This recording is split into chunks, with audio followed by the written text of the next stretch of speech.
तो चलो शुरू करते हैं। हमारा जो टॉपिक हम लोगों ने आज डिसाइड किया हुआ है, ठीक है, तो इसको शुरू करते हैं। और आप लोगों ने फीडबैक वगैरह में यूट्यूब में या कहीं पर भी अभी लाइव में फीडबैक देख लिया था कि हम जहाँ जहाँ से बोलते हैं कि यहाँ से क्वेश्चन आएगा, वहाँ से क्वेश्चन आता है। तो जहाँ भी हम ऐसा कुछ बोलते हैं, अलर्ट हो जाइए आप, प्रॉपर अलर्ट हो जाइए। ठीक। तो हमारा टॉपिक, हमारे जो एएफबी की सीरीज चल रही थी महामैराथन वाली, उस महामैराथन सीरीज में ये अभी यूनिट नंबर 20 और 21 हो चुकी थी, मॉड्यूल डी की एएफबी की। और अभी हमारी यूनिट नंबर है 20। तो यूनिट नंबर 20 है और उसका जो नेम है operational aspect of accounting entries. अब अकाउंटिंग एंट्रीज तो बेसिकली बुक कीपिंग का पार्ट है, लेकिन फिर भी इसमें ऑपरेशनल एस्पेक्ट है, कैसे होती हैं वो, क्या चीजें उसमें इंपॉर्टेंट हैं। बहुत बड़ा टॉपिक नहीं है, लेकिन फिर भी 1-2 मार्क्स कैरी करता है। ठीक है। तो यहां पर ऑपरेशनल एस्पेक्ट का मतलब है कि जो एंट्री करी जाती हैं, आप कैसे ऑपरेशनलाइज करते हैं, आप बाउचर को कैसे लिखते हैं, क्या क्या प्रोसीजर पास करने का होता है। तो इसमें क्या बोला, preparation and posting of vouchers, transfer debit and credit entry, cash receipt and payment entries, clearing inward and outward. तो देखो यहां पर ट्रांसफर, कैश, क्लियरिंग, तीनों टाइप की एंट्रीज के बारे में बात है। तो कुछ इंपॉर्टेंट पॉइंट आएंगे इसमें निकल करके, वहां मैं आपको एम्फेसाइज करूंगा कि क्या चीज इसमें आपको याद रखनी है। ठीक है। इसमें मैं आपका ये बिल्कुल नहीं बताने वाला हूं कि क्रेडिट एंट्री अगर कोई कैश जमा करने आएगा तो कस्टमर का अकाउंट करेंगे और डेबिट एंट्री कैश करेंगे। ठीक है। अच्छा, यहां पर मैं एक प्रैक्टिकल एस्पेक्ट जरूर बताऊंगा। कभी आपने, जो आपकी कैश बुक होती है बैंक की, कैश बुक, कैश बुक जहां पर आप डेली अपना बैलेंस लिख करके सिग्नेचर करते हैं, देखा पेज वो कभी? उसमें होता है ओपनिंग बैलेंस, ओपनिंग बैलेंस। ठीक है। उसके बाद लिखा होता है डेबिट, उसके बाद लिखा हुआ क्रेडिट, और उसके बाद लिखा होता है क्लोजिंग बैलेंस। ऐसा देखा किसी ने? बोलिए, इन्वॉल्व होइए। कैश की जो किताब बंद करते हैं शाम को, उसमें ऐसा कुछ लिखा होता है, ओपनिंग इतना था, डेबिट इतना था, क्रेडिट इतना था, क्लोजिंग बैलेंस इतना है। हाँ लिखा होता है सर। ठीक है। अगर सपोज कीजिए मेरा बैलेंस ओपनिंग 10 लाख था, ठीक है, और मुझको जो है 3 लाख का रिसीट आ गया और 4 लाख का पेमेंट हो गया, तो बैलेंस कितना बचेगा बताइए जरा। 9 लाख सर।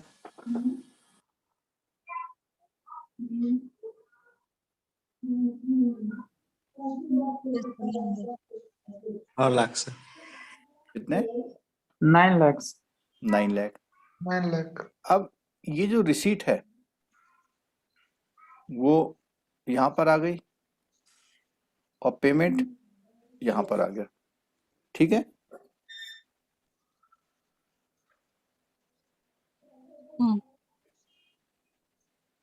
पक्का ठीक है या कोई डाउट है किसी को? किसी ने कुछ बोला ही नहीं? नहीं, डाउट नहीं है। डाउट नहीं है तो आप गलत हैं। है सर, गलत है। डेबिट में सर 3 3 लाख लाख ऊपर आएगा और आएगा, 4 क्रेडिट लाख में 4 नीचे। लाख आएगा। हाँ, ये रिवर्स, ये एंट्री अधिकतर लोग कई बार बुक में ऐसा लिखते हैं, जबकि ये मैंने इसलिए डिस्कस किया कि क्रेडिट होने में जो कैश अकाउंट होता है वो क्या होता है, डेबिट होता है, और receipt is equal to debit. ये 3 होगा और ये 4 होगा। तब उसके बाद 10 और 3 13, 13 में से 4 माइनस हो गया 9।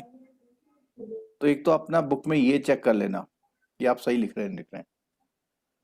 ये मीन्स एक कंक्रीट रिजल्ट ये निकला कि कैश की एंट्री अकाउंटिंग स्टैंडर्ड में जो है उल्टी होती हैं, रिवर्स होती हैं।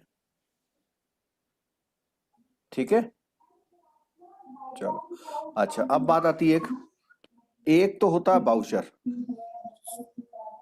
बाउचर के बाद वो बाउचर की एंट्री जो अकाउंट में होने के बाद किस में जाती है? डे बुक में।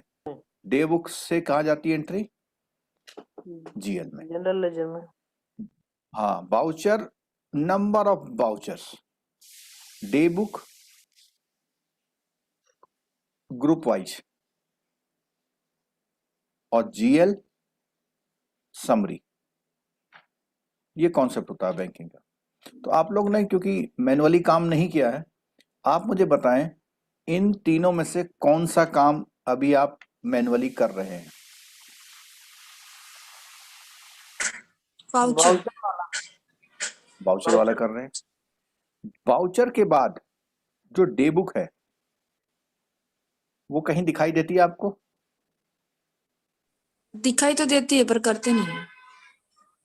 वो सिस्टम करता है सर, हम तो नहीं करते। सिस्टम समरी बनाता है, हम्म। लेकिन क्या आप उसको चेक करते हैं हाँ, अगले दिन चेक करते हैं सर। नेक्स्ट डे या Next day एंड या ऑफ द उसी डे दिन पर? शाम को। Next day. Hmm. Next day में आप उस डे बुक के ईच एंड एवरी एंट्री को अपने बाउचर से टैली करते हैं, ठीक है?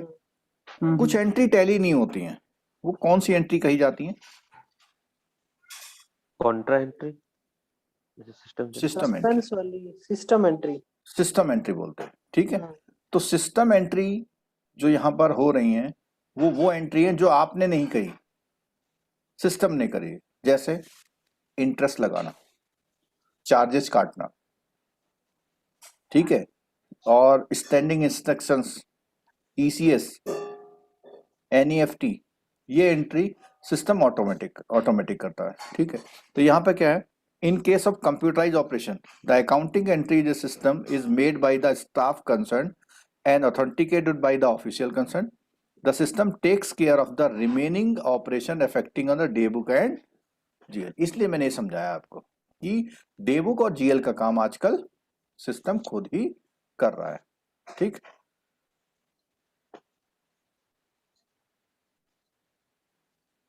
The branch staff has only to enter accounting entry originated at the branch to the account concerned. All the other operation वो कौन कर रहा है?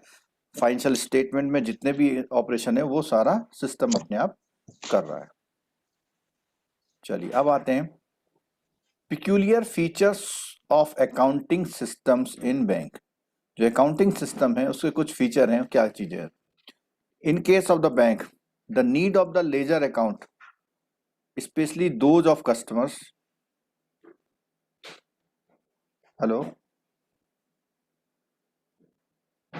मेरी आवाज वॉइस ब्रेक हुई ना? आ रही है सर, आ रही है। आ रही है सर, आ रही है सर। कंटिन्यू आ रही? जी सर। अच्छा, तो हो सकता है इधर गड़बड़।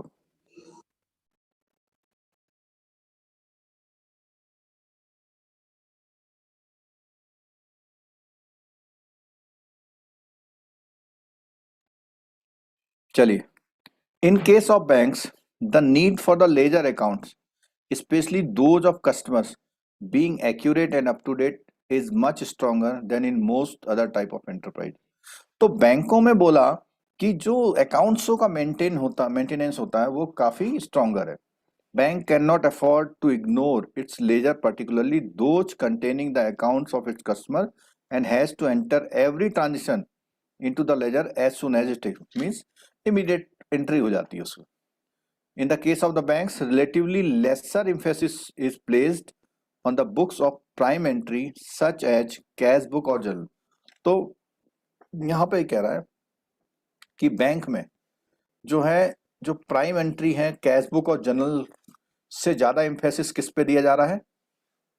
आंसर करिए आप लोग।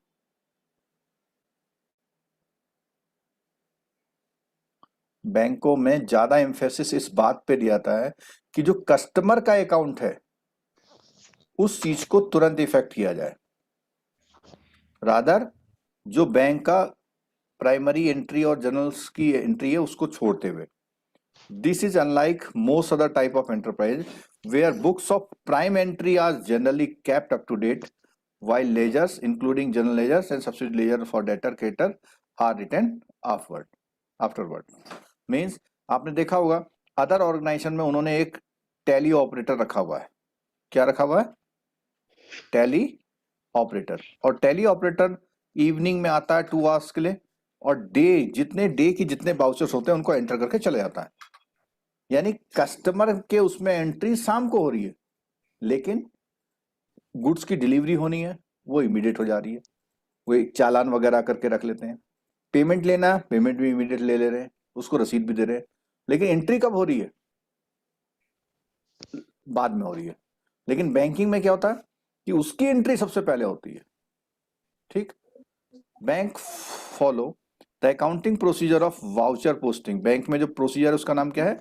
Voucher posting, under which the vouchers are straight away posted to the individual accounts and in subsidiary ledger. At the end of each day, the debit and the credit voucher relating to the particular type of transaction are entered in a separate voucher summary sheet. Voucher summary sheet को हम लोग एक तरह से क्या बोलते हैं? Day book.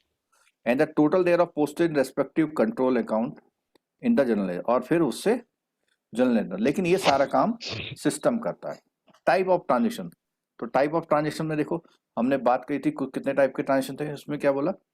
तो पहले तो बोला उसने 2 टाइप, एक कैश एक नॉन कैश। तो नॉन कैश वाले को लेटर का मतलब नॉन कैश वाले को हम लोग ट्रांसफर ट्रांजेक्शन बोलते हैं। One or both account concern may be customers of internal account of the bank. For example, A deposit a cheque withdrawn in favour of B who is also the customer of the branch. तो एक A B दोनों customer हैं, तो दोनों कस्टमरों में के account में फर्क पड़ेगा। On the other hand, deposit A deposit draft drawn on the branch, draft account the internal account on the bank will be debited. अब उसने मान लिया कि आपकी ब्रांच में एक ड्राफ्ट आया, तो आपने क्या करा? ड्राफ्ट अकाउंट जो इंटरनल अकाउंट है, इंटरनल अकाउंट डेबिट किया और कस्टमर के अकाउंट को क्रेडिट कर दिया। Likewise on payment of the interest और डिपॉजिट, तो ये सारी एंट्रीज को है सिस्टम एंट्री का, जिसको मैंने पहले बताया था। वाउचर की बात करी तो वाउचर में यहाँ पे 2 kind of voucher, one which evidence only debit और credit, the other which contains both debit and credit to different account. तो इसको जो है हम लोग ऊपर डेबिट लिखाता है, नीचे क्रेडिट लिखाता है, अकाउंट नंबर और अमाउंट, और यहाँ पे ऐसे लाइनें खींची रहती है। कितने बैंकों में ये वाउचर होता है? कोई यहाँ ऐसा बैठा हुआ है जिसके वहां ऐसा वाउचर जिसने आज तक नहीं देखा?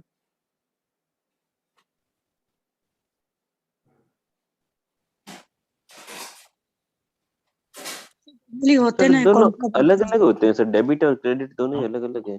हमारे भी अलग अलग होते हैं सर। सिंगल में भी आता है सर। आपको कौन सा बैंक है? बैंक ऑफ मेरा बड़ौदा। उड़ीसा ग्रामीण बैंक।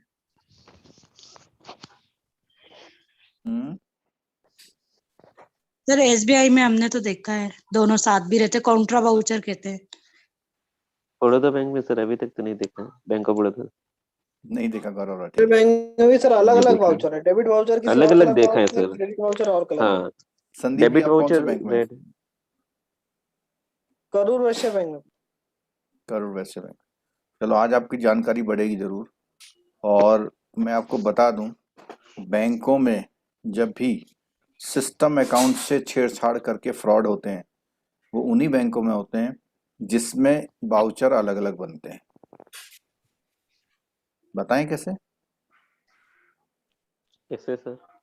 जो सिस्टम के अकाउंट है, सिस्टम का मतलब जैसे आपका इंटरेस्ट अकाउंट का एक हेड है, जी। आपका इनकम अकाउंट का हेड है, या सस्पेंस अकाउंट का हेड है, तो इसमें से डेबिट का वाउचर बनाया और क्रेडिट भी आपने बना दिया। तो जब आपने वाउचर बनाए थे तो वाउचर ये भी सही बनाया और ये भी सही बनाया, लेकिन बाद में क्या करा? इस वाउचर को चेंज कर दिया, गायब कर दिया और किसी और अकाउंट में क्रेडिट दे दिया। ठीक है, लेकिन ये गलती इस वाउचर में नहीं होती है। क्यों? क्योंकि एक ही वाउचर में डेबिट है और उसी वाउचर में क्रेडिट है। इसको बोलते हैं डबल एंट्री वाउचर, और ये इत्तेफाकन से जिस बैंक में मैं हूं वहां पर भी नहीं है। तो मैंने जानने की कोशिश करी तो उन्होंने बोला कि हमारे वहाँ ऐसा ही सिस्टम। अब आपने बताया कि बैंक ऑफ बड़ौदा में भी ऐसे ही होता है। अभी तक तो हमने तो दोनों अलग अलग ही देखे हैं, और नहीं, काफी बार कभी ऐसे भी। आपने जैसे इंटरेस्ट अकाउंट जो हाँ, मतलब सिस्टम के अकाउंट को कभी डेबिट किया किसी भी कारण से? तो भी सर वही अकाउंट मतलब वाउचर वही थे, एक रेड और एक वाइट। रेड है देखो, डेबिट का और हाँ तो वाइट है अब यहाँ देख क्रेडिट का। लीजिएगा, आप देखो क्या देखना। For the sake of convenience the latter kind of voucher may be called composite voucher, जिसको मैंने क्या नाम दिया है? Double entry voucher. Triple entry. तो इसके दो रीजन है, एक तो यह है कि 2 बार वाउचर नहीं बनाना पड़ा आपको, दूसरा आपको एक डेबिट का पता है कि क्रेडिट कहाँ जा रहा है। सर भाउचर में भी जो दोनों भाउचर होते हैं ना, लिखा जाता है डेबिट में कहाँ हो लिखा तो जाता है और क्रेडिट बिल्कुल में लिखा लिखा जाता जाता है कहाँ हाँ से सर, आता है। ये तो लिखा जाता बिल्कुल है। लिखा जाता है। मैं ये नहीं मना कर रहा हूँ, मैं ये कह रहा हूँ कि जब 2 वाउचर होंगे तो दोनों में से किसी भी एक वाउचर का चांस है कि वो मिस हो जाए, लेकिन जब डबल एंट्री वाउचर होता है या तो वाउचर पूरा ही मिस हो जाएगा। सही। ठीक, चलो और आगे देखते हैं, इसके बारे में बात आएगी। The debit vouchers are broadly कौन कौन से? चेक इश्यूड बाय द, जो चेक होता है डेबिट होता है। चेक पे ऑर्डर डेबिट। विड्रॉल वो भी क्या होता है? Debit. Draft issued by other branch of the bank, और आपकी ब्रांच है पेबल है, वो भी एक वाउचर है। Draft issued by other bank की बात भी आ गई। In terms of an approval, कई बार क्या होता है कि आपका किसी से एग्रीमेंट है किसी बैंक का, तो अगर उसकी वहां ब्रांच नहीं है तो उस बैंक का ड्राफ्ट इशू हो जाता है वहां पे। ठीक है। डिविडेंड इंटरेस्ट वारंट आते हैं आपके वहां पे। ट्रेवलर चेक होते हैं। Draft pay order issued by the branch. Instrument like traveller cheque. Letter of authority sign by the customer containing standing state, उसमें वो लिखता है कि भाई एक सिंपल लेटर लिखा हुआ, उसमें लिखता है कि मेरे खाते से हर महीने में इतने अमाउंट वो कर दिया जाए। Debit voucher prepared by the branch on its printed stationery which are authorised by the designated official of the bank. अब मुझे आप बताइए, क्या कभी आप लेटर के बेस पे डेबिट करते हैं किसी का अकाउंट अगर वो वाउचर ना दे? हाँ कर देते हैं। कर देते हैं। करते हैं। तो वैसे इसने बोला कि प्रिंटेड स्टेशनरी पे होना चाहिए, लेकिन and may also carry authority from the customer in some cases in debit is to his account at the branch. तो कई बार अथॉरिटी से भी क्या होता है, ट्रांसफर हो जाते हैं। In respect of realisation of collection instrument send to other branches of bank a debit advice, तो वहां पर डेबिट एडवाइस आती है, उससे आप उस ब्रांच को डेबिट करते हैं और उस कस्टमर को क्रेडिट कर देते हैं। ठीक है। टर्म डिपॉजिट रिसीट, ये भी एक वाउचर है। और क्रेडिट वाउचर की बात करेंगे, पे इन स्लिप, जहां पर आप कैश जमा करते हैं। ठीक है। डिपॉजिट अमाउंट करते हैं। ये जो टॉपिक चल रहा है, कोई ये ना समझे कि हमें 10 साल बैंक में हो गए हमें वाउचर बताए जा रहे हैं। जब JIB वाला पूछता है ना एग्जाम इसमें से, इसी चैप्टर में से, उस दिन आप सोचने लग जाते हैं कि ऐसा भी होता था क्या। इतने दिन में तो बाउचर नहीं देखे सर, आप जो बताए। वो तो मैंने बताया, अभी IIBF तो और भी कुछ पूछता है। ना वो भी तो नहीं पता है, मैं अभी क्या बताएंगे। हमें तो वो भी नहीं पता। Application for issue of term deposit, demand draft, RTGS, bank का चेक, ये सारे वाउचर्स हैं। ठीक है। कोई भी इंस्ट्रूमेंट्स है जिसमें इश्यू करने की रिक्वेस्ट है, तो इश्यू करने की रिक्वेस्ट का मतलब कौन सा वाउचर है? वो क्रेडिट वाउचर है। ठीक है। चालान होते हैं, चालान ऑफ डिपॉजिट, सेंट्रल गवर्नमेंट और स्टेट गवर्नमेंट के। अच्छा, इसी तरह से पेमेंट वाउचर भी होते हैं, सेंट्रल गवर्नमेंट और स्टेट गवर्नमेंट के, वो भी चालान होते हैं, पेमेंट पेड चालान। ठीक है। ठीक है। कोई टैक्स का भी होता है इसमें। Credit voucher prepared by the branch on its printed stationery which are होता है, वो सेम वही बात है, जो वाउचर जो है प्रिंटेड स्टेशनरी पे होता है। लेकिन कई बार क्या होता है कि एक डेबिट आता है और उसके साथ क्रेडिट के लिए क्या आ जाती है? लिस्ट। तो वो प्रिंटेड स्टेशनरी पे नहीं होते, उसी चीज, उसी लिस्ट को हम लोग क्या ट्रीट करते हैं? क्रेडिट वाउचर ट्रीट कर लेते हैं, ठीक है। एग्जांपल्स में deposit of locker charge, deposit of money with the bank for the purpose of non judicial stamp required for execution of document in favour of the bank. तो कई बार क्या होता है, कुछ ऐसे भी वाउचर हैं जिनको वाउचर ट्रीट किया जाता है, जैसे डिपॉजिट ऑफ लॉकर चार्ज। तो वो कौन से अकाउंट में जमा होती है? इनकम अकाउंट में, ठीक है। Deposit of money with the bank, अब कई बार क्या होता है कि सपोज कीजिए कि आपको 500 के स्टैम्प परचेज करने हैं और वो स्टैम्प जो है, वो जो स्टैम्प हैं वो बैंक के पास हैं पहले से, तो उस कंडीशन में आप पैसा जमा करते हैं बैंक में और बैंक आपको ड्राफ्ट वो स्टैम्प पेपर इशू कर देता है। लेकिन जब से electronic stamp paper, digital stamp paper issue होने लग गए हैं, तब से शायद ये सीन देखने को नहीं मिलता। पहले क्या होता था, ब्रांच 50-100 स्टैम्प पेपर रख लेती थी अपने पास, जब जरूरत होता तो कस्टमर से पैसा लेती थी और दे देती थी। इस अकाउंट को क्या बोलते हैं पता है आपको? Stamp account. और ये एसेट होता है लायबिलिटी? एसेट होता है, सन्ड्री एसेट एसेट। होता है, ठीक है। On payment of collection instrument from other branches of the bank, a credit advice, जैसे वहां डेबिट एडवाइस थी, ऐसे यहाँ पे क्या होता है, क्रेडिट एडवाइस होती है। It may be stated here that is the debit and credit are similar nature of a large number of account in the same ledger or group of ledger. Debit of account periodic interest, inspection charges, credit on account periodic payment of, कभी कभी क्या होती है, कुछ ऐसी entry होती है बहुत सारे कस्टमर की होती है। तो common practice is bank to prepare a consolidated voucher, जो मैंने अभी बताया आपको, on their stationery and enclose thereto है, क्या कर देता है वो, लिस्ट लगा देता है, तो वो भी एक वाउचर ट्रीट हो जाता है। स्टेटेड एरिया, आप देखो यहाँ पे देखो composite voucher, these vouchers record the particular of both debit and credit account, most of transaction covered by composite voucher pertain to internal account of the bank.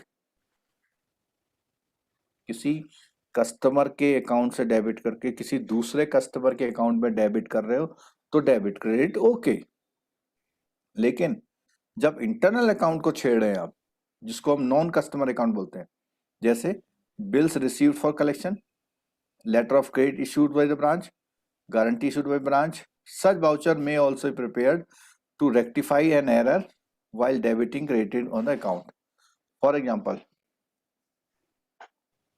in case of current account debited in general ledger instead of cash credit account by mistake, तो कभी कभी क्या होता है, आपने कोई mistake कर दी पहले, तो उसका करेक्शन करना है।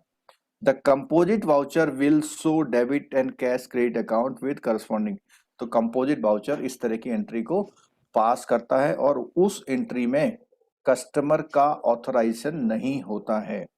जितने भी इंटरनल अकाउंट का ट्रांसफर होता है उसमें कस्टमर के ऑथराइजेशन की जरूरत नहीं होता है। नहीं होती। All entries in the personal ledger and the summary sheets are checked by persons other than those who made this entry, ठीक है। most clerical error are thus, तो इसमें तो सिंपल सिस्टम है कि आप क्या करते हैं, जो पोस्टिंग करेगा पास कोई और करेगा। और trial balance of the personal ledger is prepared periodically, usually every 2 week and agree general ledger control. In banking parallels this exercise refer to as balancing of, लेकिन अब इसकी कोई भी रेलिवेंसी नहीं है। क्यों नहीं है? क्योंकि अब क्या हो रहा है, डेली बैलेंसिंग हो रही है।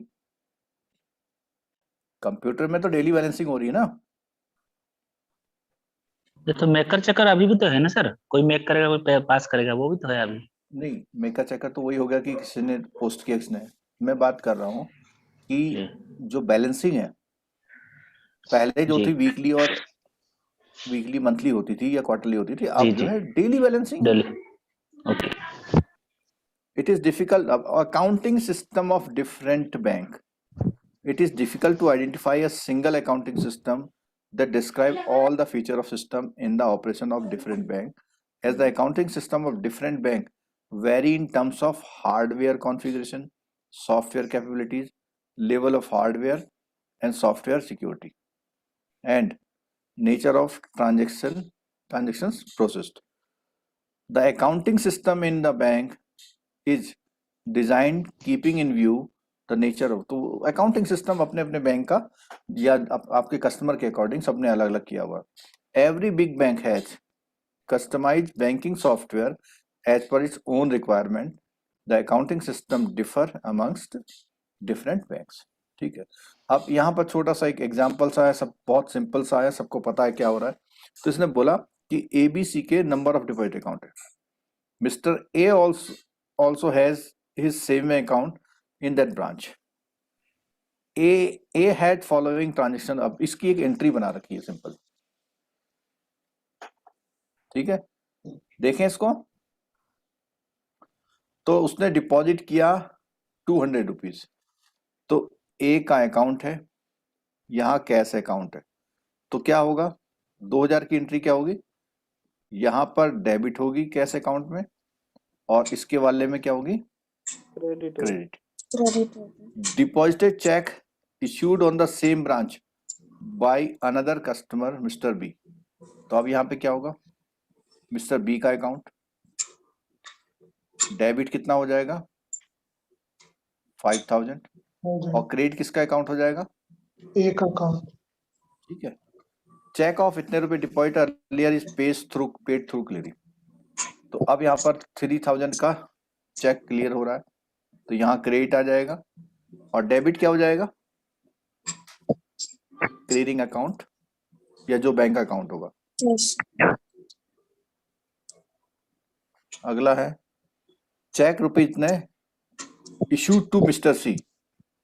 अब मिस्टर सी को हो गया, तो यहां से आपने 4000 तो डेबिट किया, लेकिन क्योंकि क्लियरिंग में आया था तो क्लियरिंग में क्या हो जाएगा, वो 4000 क्रेडिट हो जाएगा. परचेज ड्राफ्ट ऑफ 6000 डेबिट हो जाएगा. What will be the different entries on the system. अब ये डिफरेंट एंट्री पूछ रहा है. एज्यूमिंग ओपनिंग बैलेंस कितना बता रहा है, 9000. तो यहां पर इसका जो बैलेंस होगा 9000 ओपनिंग था, यहाँ पे 11 हो जाएगा, 6 हो जाएगा, 9 हो जाएगा, और यहाँ पर 5 हो जाएगा. यहाँ पे तो -1 हो जाएगा. कोई गलती कर दी हमने क्या,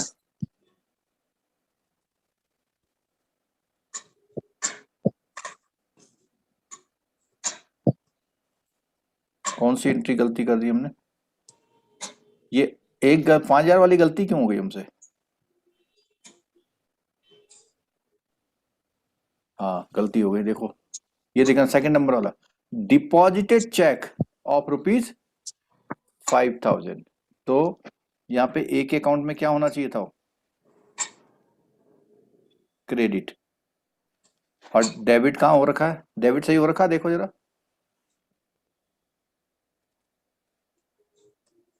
ये डेबिट है, ये क्रेडिट है. आप लोगों को मेरी आवाज आ रही है. हाँ सर, आ Yes, रही sir. है. 16, 19, 15% 9000. ठीक है, तो ये एक एंट्री उसके अकाउंट में होगा, कोई डाउट ही नहीं है इसमें. तो the account affected by the transaction in the account में, तो ये जो है इसने चारों एंट्री का एक्सप्लेन किया है. तो इसमें हमें ये एक चीज केवल आप समझ लीजिए कि जब इसने क्लियरिंग वाली की बात कही थी तो चेक जो है लगाया इसने, ठीक है. डेबिट क्या किया इसने, क्लियरिंग आउट. आप लोग क्या बोलते हैं, इनवर्ड आउटवर्ड बोलते हैं. Yes sir. क्लियरिंग में एक अकाउंट होता है इनवर्ड और आउटवर्ड. कस्टमर को अगर क्रेडिट करना है तो डेबिट कौन सा अकाउंट करते हैं, इनवर्ड. ठीक है,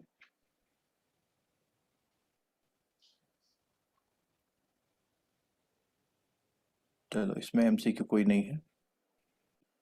तो ये हमारा छोटा सा टॉपिक था, इसको हमने कंप्लीट किया है.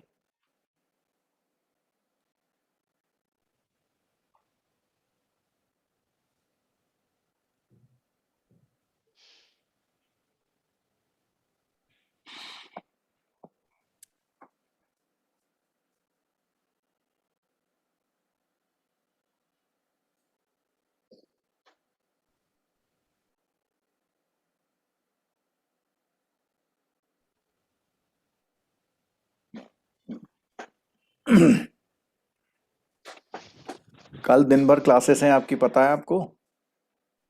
Yes sir. ग्रुप में हमने शायद भेज दिया है तो। यस सर, देख लिए सर। और 4 क्लासें हैं, इंपॉर्टेंट क्लासेस हैं रिवीजन के नाम पे भी, क्योंकि मैडम का यस सर। वो जल्दी से अपने टॉपिक करा के फिर आपको रिवीजन रह जाएगा फिर वहां पर। सर अभी जैसे 2 वीक है, तो पहले वीक में हम लोग पेपर 2 करें या 1 करें रिवीजन उसका? नहीं, कौन सा पहले सही वीक में हम लोग पेपर 2 कर रहे हैं इसलिए कि हम्म, अगर हम पहले जेआईबी पीपीबी करें और फिर एबीए करें तो पहला एग्जाम कौन सा है हमारा? पीपीवी वो का है। पीपीवी PPB वाला, तो हाँ। पीबीबी के पास में उसी के टॉपिक करने हैं हमें, ठीक है? इसीलिए ओके। जो अभी हम कर रहे हैं वो सेकंड वाले को कंप्लीट कर रहे हैं। नहीं नहीं, हम तो खुद की पढ़ाई की बात कर रहे हैं। मतलब मैं भी खुद पढ़ूं तो पहले पेपर 2 करूं, ऐसा मैं पूछ रही साथ अभी साथ जो आपका करते अगला रहिएगा, क्लास एक ही है, दिन के तो दूसरे दिन नहीं होगा। हूँ। सर महामैराथन क्लास कराएंगे ना सर एग्जाम से पहले? सही पकड़े।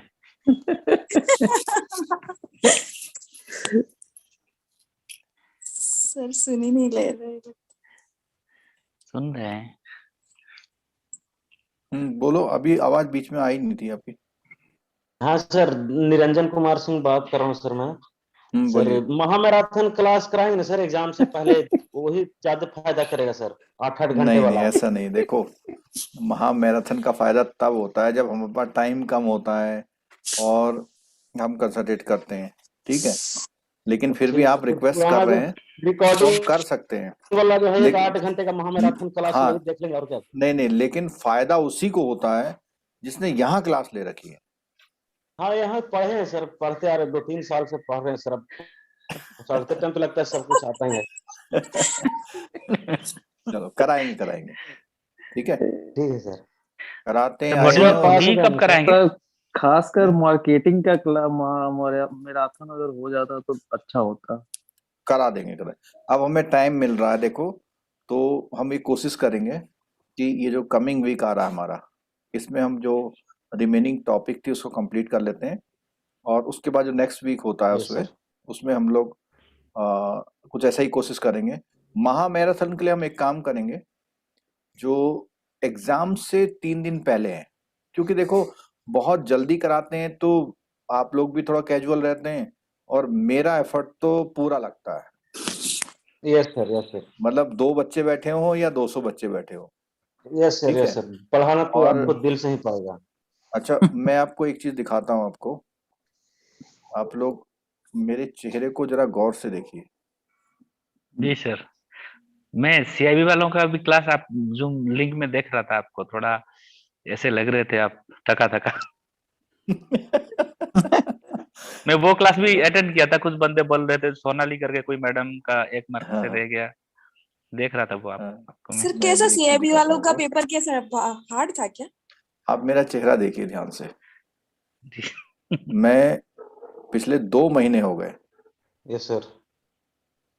2 महीनों में प्रॉपर मैं ना सोने का मौका नहीं मिला मुझे, यस सर। यस सर, बहुत पहले से ही मेहनत करना पड़ता है सर, बहुत। और मेरा भी शेड्यूल जो है मुझे लगता है आपसे भी टाइट है, क्योंकि मैं यस घर सर। Yes sir. 7:30 बजे छोड़ देता हूँ सुबह, और 7:30 बजे के बाद 7:15-8 तक घर पहुंचना। और कई बार ऐसा मौका आया है कि मैं दरवाजे से अंदर घुसा हूं, और मेरा फ्रंट रूम में ऑफिस टाइप का ही है, क्लासरूम जहाँ से लेता हूँ मैं, और इमीडिएटली वहां बैठ गया हूँ। और जब भी मैंने क्लासरूम के दौरान चाय पी है, क्लास के दौरान, तो समझ लो मुझे चाय पीने का मौका भी नहीं था उस दिन। Yes sir. Yes sir. Sir hello, इसी मेहनत का तो परिणाम है 84 नंबर आना लड़कों को। 84 नंबर लड़कों को आना इसी मेहनत का परिणाम है। नहीं वो तो ठीक मीना है। जी, मैं दिखाऊं आपको, ये जो मेरा यहाँ पर गड्ढा पड़ गया, देखो, दिख रहा है किसी को? है? दिख रहा है। और क्लासेस भी, मतलब एवरेज क्लास बता रहा हूं मैं, 3 आवर का एवरेज क्लास हो रहा था और कभी कभी तो 6 घंटे का। अभी एक संडे को हमने उस दिन 8.5 घंटे क्लास लिया था, वो शायद आप ही लोगों के लिए था उस बार, जब मार्केटिंग का लिया था ना पहले, जब शेड्यूल हुआ हाँ था। पिछले बार लिया था हम रात में 2 बजे तक अपन क्लास लिए हाँ, थे सर। तो एक दो इसीलिए जो दिन। है, जब मैं इतनी मेहनत कर सकता हूँ तो आप क्यों नहीं? भाई मेरा मार्क्स तो नहीं बढ़ना है ना, मुझे तो जेआईबी सीआईबी करे कई साल हो गए। सर गुडविल बढ़ेगा। गुडविल बढ़ेगा, लेकिन वो गुडविल Yes, तब sir. बढ़ेगा ना जब ब्रांड आप बढ़ाओगे तो।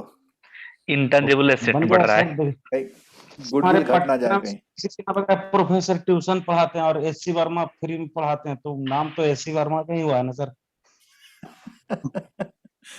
अब वैसे ना, उस पोजीशन पे हम आएंगे तो हम भी फ्री में पढ़ाएंगे। यस सर, आ जाएंगे सर। Yes sir. चलो, तो कल का सर। शेड्यूल आप लोग पक्का रखिए। और ये मैंने क्लास इस समय 6:30 बजे इसलिए लिया, जिससे आप अपना जो 2-3 घंटे का शाम का समय है, खाना यस सर। खाने के बाद का समय, उसको आप यूटिलाइज करें। क्योंकि अगर मैं ये क्लास नहीं लेता तो इस समय कोई नहीं पढ़ता है, मुझे पता है। Yes sir. आप लोग भी जो है जब खाना वाना खा के जब बैठोगे तभी पढ़ोगे, नहीं तो इस समय आप यस सर, बाजार में अभी घूम से रहे होते, कहीं खींचेंगे। गए होते। यस सर, अभी से खींचेंगे, 11:30 बजे तक खींचेंगे सर आज। हाँ, 11:30 बजे तक पढ़िए और कल सुबह जो है यस वो सर। कर देंगे। मॉड्यूल डी कब होगा सर हमारा? कौन से बुक का? तो लीगल का लीगल तो 27 के बाद ही होगा ना सर, जब बच जाएगा लास्ट में लीगल 7 तो दिन तक। बाद में ही होना है। अब लीगल के लिए तो 1 हफ्ता है हमारे पास। तो सर 1 हफ्ता में हो जाएगा सर वो। अरे 3 दिन में होता है मेरा तो। Yes sir. मैं उसको इंटेंशनली नहीं कराता हूँ। मैं आज कराऊंगा, आधे लोग आएंगे क्लास में यस सर। और वो याद नहीं रहता फिर। लेकिन 3 दिन का पढ़ा हुआ जो महामैराथन टाइप का वाला है, ठीक है, फैक्ट है सारे लीगल में। अब तो यस हमारा सर। उसमें जो है ए मॉड्यूल, बी मॉड्यूल, सी मॉड्यूल में से भी काफी कुछ हो चुका है, ठीक है। लेकिन आपने डी मॉड्यूल बोला, लेकिन एक चीज नहीं बोली। क्या Yes, सर? sir. किसी ने एथिक्स वाले के लिए तो बात ही नहीं करी। एथिक्स अभी सर कराएंगे ना आप थोड़ी देर में? सर वो हाँ, तो आप कराएंगे। 2 दिन में करा लोगे, वो पता है। नहीं सर, हमने एथिक्स में भी मार्क आगे बढ़ रहा है धीरे आगे धीरे, वाला देखा है उसमें हमने। कराना पड़ेगा क्या देखा है? वो। आगे की वीडियो देखे एथिक्स वाले, लगता है 2 दिन में आप करा वो लोगे। एथिक्स हाँ पुरानी वीडियो 2021 वाली पुराने सर। वीडियो बहुत छोटे छोटे है वो। एथिक्स में कराएंगे एक बार ना, याद रह जाएगा, क्योंकि वो थोड़ा हमारे डे टू डे वाला लाइफ नहीं, वाला करा बात है। देंगे। हमें मौका दिया है एबीएफ ने, तो हम इस जी मौके को जाया नहीं जान देंगे। जी सीआईबी सर। का आज एग्जाम खत्म हो गया, मैं बिल्कुल सिंगल उसमें आ गया हूँ। अब मेरे को जी सर। सीआईबी का भी क्लास नहीं होगा 10-15 दिन, ठीक है। जो भी क्लास होगा सब प्योरली जेआईबी के लिए होगा, और या प्रमोशन मान लीजिए आप उसको, ठीक है। तो हम लोग जो है अगले जो भी शेड्यूल है, और किसी का भी मैं एब्सेंट नहीं चाह रहा, बिल्कुल भी कोई भी एब्सेंट नहीं रहे, अभी भी मौका है, आप वो कर लीजिएगा, ठीक है। Yes sir. चलो, okay sir. Okay, thank you. Ratan निकाल जे सर, क्लियर सीआईबी, आपको कॉन्ग्रेचुलेशन है।